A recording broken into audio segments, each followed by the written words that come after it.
It'll be helpful for our participants today to hear your perspectives on how the post-pandemic world retail will be changing, either temporarily or permanently, specifically in terms of consumer experience and their expectations. John Michael, would you like to take this first? How will that consumer experience and setting their expectations be different for you as a salon owner? Just so I'm clear, like the consumer experience now with where we're at, or pre-pandemic? Where we're at now, yeah.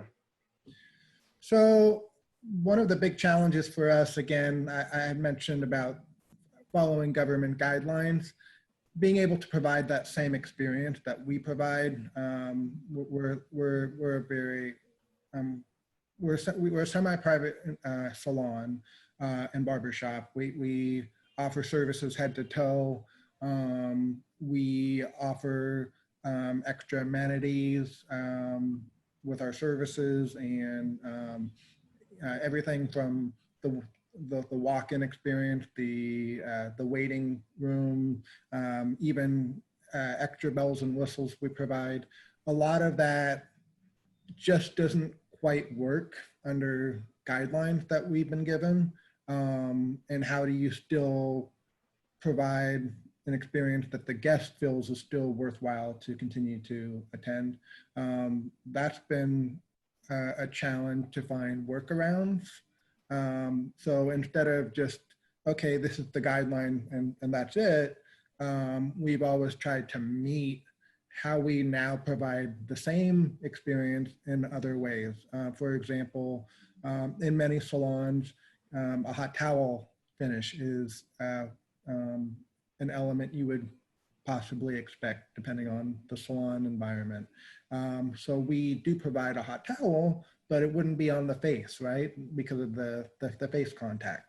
So we'll do, for example, a hot towel treatment on the nape of the neck, so that you still have somewhat of a bell and whistle with the experience. So we've gone more toward haircuts. There's certain services we can or can't do, or there's ones that the government allows us to do, but we made a company decision not to.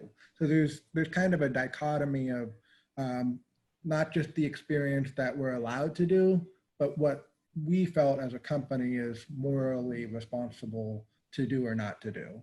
And so guests don't necessarily know one or the other, right? Even if you explain we're not doing it, sometimes they'll ask, oh, you're not allowed to, or, you know, and then there's kind of, it almost veers more toward a political discussion that we're trying not to get into.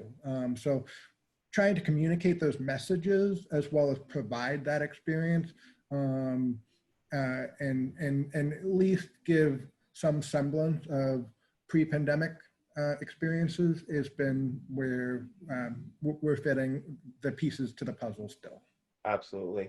Ali, specifically in terms of the customer experience, how has it changed? And what do you see it being as we move forward? What kind of expectations are you helping to set for your customers? For us, I mean, I think the big thing with when restaurants were able to reopen, and we noticed it during the pandemic because we stayed open for takeout and delivery and curbside, people kept wanting to linger and stay because they really missed that interaction. So something that we've kind of come up across is people not understanding like the 50% or the social distancing or only one person in the bathroom at a time. So we are really trying to focus on the experience. Like John Michael said, like anything, like you have to stick to your roots of what you did. You have to understand what your brand is known for and to stay true to that, because you're only going to continue to get stronger if you stick to your brand, but you've got to get creative about it. So we said, you know, look, we have a mission, we have a purpose. We're your place to get away, to have fun, but we're still going to find a way to do it by putting, like, we put barricades up on all of our booths. So we put plexiglass up. We obviously separated our tables as far as we could to maintain that we could use as many as we could. So we're at about 60% capacity. not using some tables, making sure the guests saw all the sanitation going on, you know, making sure we had signs up, they could see it.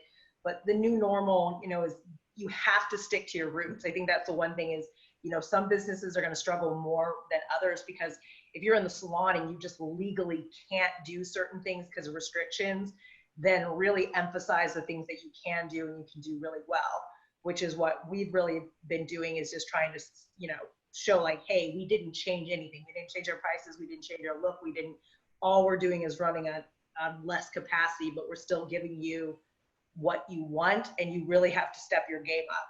So you can't give crappy service. You can't give bad food. If you're having supply chain issues, you know, you have to find a way to get around it. Because the big thing is you've got to execute, because brick and mortar is all about what people want most of the time, not so much like need, like a grocery store. It's, they can spend their money anywhere. You have to give them a reason to come to you.